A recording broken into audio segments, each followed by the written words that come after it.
Hi అండి, welcome to మాయ రుచులు. ఈరోజు రెసిపీ వచ్చేసి ఎంతో టేస్టీగా ఉండే వడియాల రెసిపీ అండి.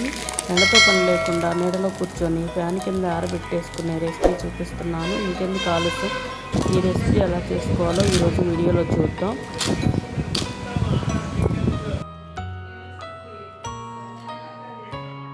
పప్పుచారు సాంబారు చేసుకున్నప్పుడు సైడ్ డిష్గా చాలా బాగుంటాయండి.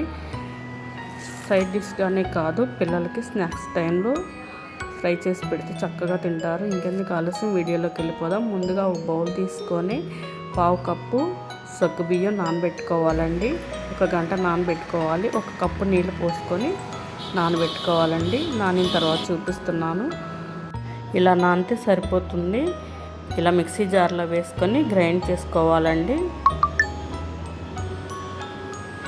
ఒకసారి గ్రైండ్ చేసుకున్నాక దీనిలో సగ్గుబియ్యం నానబెట్టుకున్న వాటర్ పోసుకొని మళ్ళీ గ్రైండ్ చేసుకోవాలండి.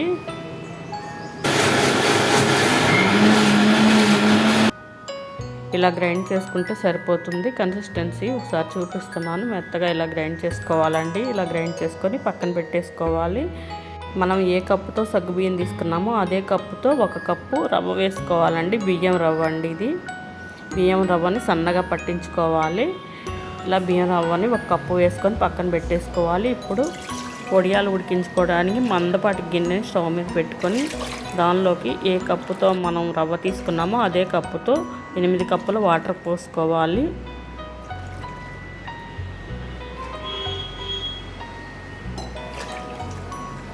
ఇలా 8 కప్పులు వాటర్ పోసుకున్నాక దీనిలోకి 1 టీ స్పూన్ జీలకర్ర వేసుకోవాలి. 1/2 టీ స్పూన్ ఉప్పు వేసుకోవాలి. 1/2 టీ స్పూన్ పచ్చిమిర్చి తొక్కు వేసుకోవాలి. ఇంకొక 1/2 teaspoon red chilli flakes వేసుకోవాలి. వేసుకొని ఇలా ఒకసారి బాగా తిప్పుకోవాలి. వాటర్ని బాగా మరిగించుకోవాలండి. ఇవన్నీ లాస్ట్లో అయినా వేసుకోవచ్చు, మనం పిండి వేసాకైనా. వాటర్ మరిగేటప్పుడు ఇలా రవ్వ వేసుకోవాలండి. ముందుగా రవ్వ వేసుకొని 10 నిమిషాలు ఉడికించుకోవాలి. ఇలా తిప్పుకుంటూ 10 నిమిషాలు ఉడికిన తర్వాత దీనిలోకి 1 కప్పు వాటర్ పోసుకుంటున్నానండి. చిక్కబడింది. ఇప్పుడు దీనిలోకి ముందుగా మనం గ్రైండ్ చేసి పెట్టుకున్న సగ్గుబియ్యాన్ని కూడా వేసుకొని గంటితో బాగా తిప్పుకుంటూ ఉడికించుకోవాలి. ఇంకొక 10 నిమిషాలు ఉడికించుకుంటే సరిపోతుంది. లో ఫ్లేమ్లో పెట్టుకొని ఉడికించుకోండి. ఇలా 10 నిమిషాలు ఉడికిన తర్వాత స్టవ్ ఆపేసుకొని మూత పెట్టుకొని పక్కన పెట్టేసుకోవాలి. కొద్దిగా చల్లారిన తర్వాత చూపిస్తున్నానండి. కన్సిస్టెన్సీ ఇలా ఉండాలి. వడియాలు పెట్టుకోవడానికి ఇలా జారుగా ఉండాలి.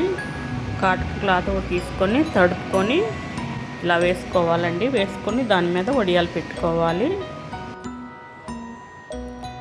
ఇలా కాటన్ క్లాత్ మీద పెట్టుకుంటే వడియాలు అనేవి చక్కగా వచ్చేస్తాయండి. ఇలా మొత్తం పిండిని పెట్టేసుకోవాలండి. 1 రోజులోనే వెండిపోతాయి.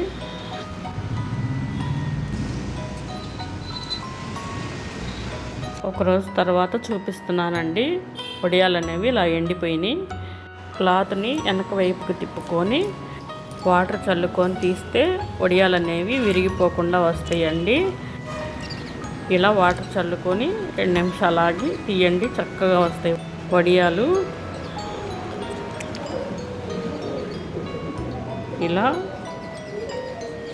మొత్తం వాటర్ చల్లి ఇలా తీసుకోవాలండి. తీసుకుంటే వడియాలు చక్కగా వచ్చేస్తాయి విరిగిపోకుండా.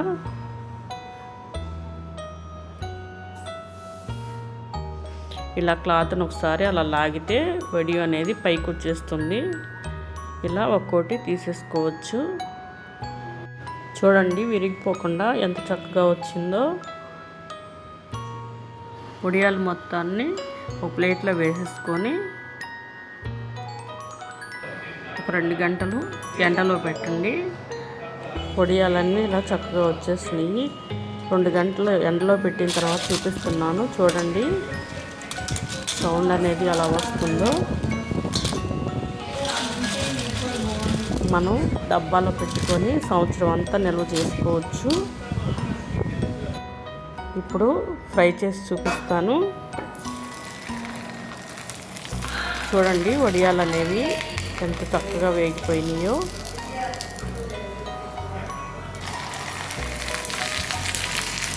పప్పులో కానీ పప్పు చారులో కానీ సైడ్ డిష్గా తింటే చాలా బాగుంటాయండి. ఇలా ఫ్రై చేసుకున్నాక ఓ బాక్స్లో పెట్టుకొని పక్కన పెట్టుకుంటే రోజంతా కరకరలాడుతూ ఉంటాయండి.